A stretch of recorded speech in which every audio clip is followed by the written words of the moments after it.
Hi, and welcome to part three of Coronavirus Small Business Success Strategies. So, in the first two sections of this, we went over quite a bit of stuff. We covered different marketing tips, collaboration with other businesses and parties, online strategies for your small business, using creativity to keep your business going. We talked about finances and more. So today there's more tips for propelling your business forward during tough times. And although this is specifically related to coronavirus business strategies, this can be used anytime because in our life we go through ups and downs, and so does our business. So, the first thing we're going to talk about today is federal, state, and private assistance programs that are available.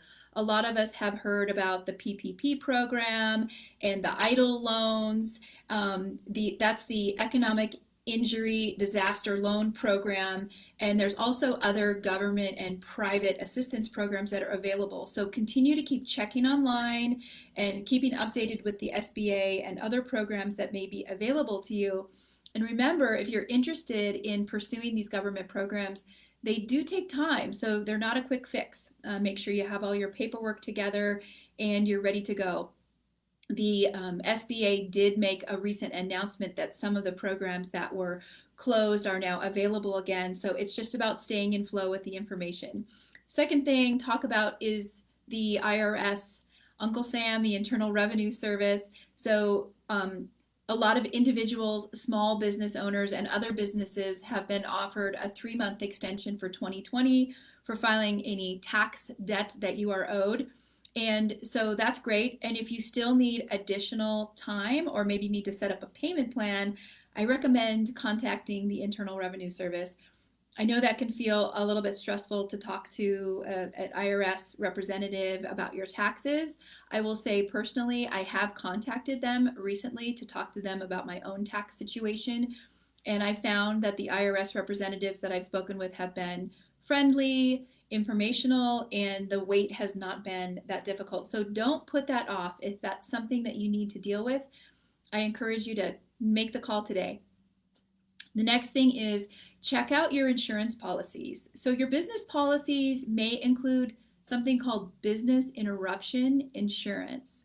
So read your policy closely or contact your trusted insurance agent to take a look and see if there are any virus-related closure claims that may be covered for you on your policy, and then continue to watch out for any federal or state legislation that may be coming up during this coronavirus pandemic that would require insurance companies to pay for losses related to the closure of your business due to the current situation.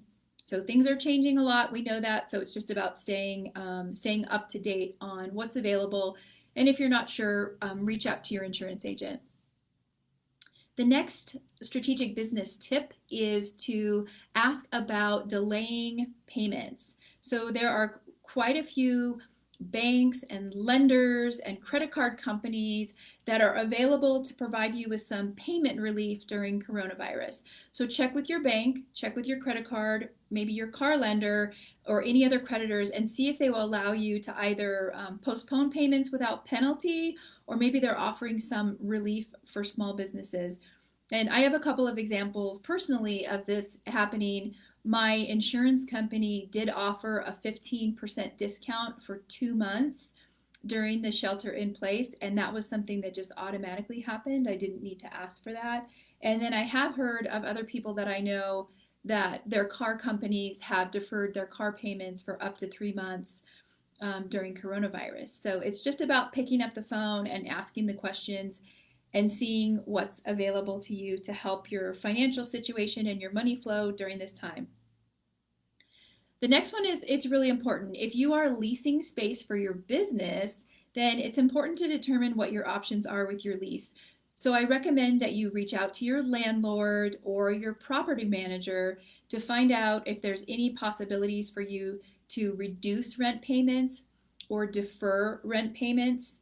And if you're looking at a situation where you think you might actually need to close your business, either temporarily or permanently, then you can also look to your lease to see if there are any early out clauses that might help you with that.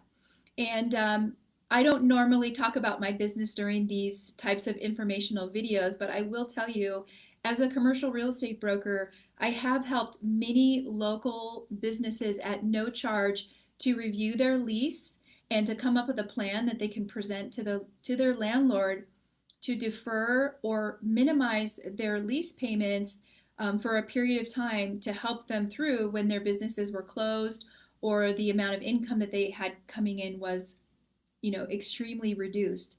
And I will tell you, there are a lot of landlords out there that will help you during this time. So call me, call your property manager, call your landlord, and just take a look at what your options are sooner rather than later. And the next thing is about travel. So I personally had a ton of national and international travel scheduled for 2020.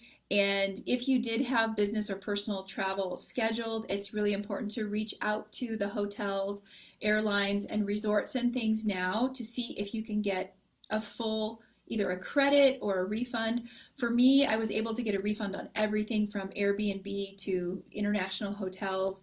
There was only one airline that did not provide me with a refund, and they gave me a full credit. Even if you're in a situation where you had a non-refundable fare, a lot of the organizations, the travel organizations, are stepping up these days and helping people with making arrangements. Also, I've heard that some people's flights were rescheduled and they didn't even know, so make sure you're checking in with your airline. So we went over quite a few tips today, talked about looking into federal, state, and private assistance programs that may be available and continuing to check on those. Also reaching out to the IRS to make a plan for business or personal taxes.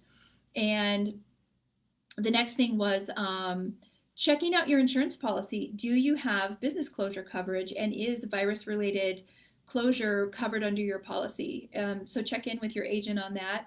Ask about delaying payments with your creditors and with your loans or bank, and hopefully they can help you with that. And determine what your options are on your lease. If you are leasing space for business, reach out to your landlord or another professional and see if you can get some help with coming up with a plan that'll get you, probably through the end of the year. I would recommend to do something like that. And then we also talked about canceling business travel or personal travel and really, being firm about requesting full refunds or at the least to have a credit for your travel. So thank you so much for joining me again today for part 3 of the coronavirus small business success strategies. Stay healthy, stay well, and I'll see you soon.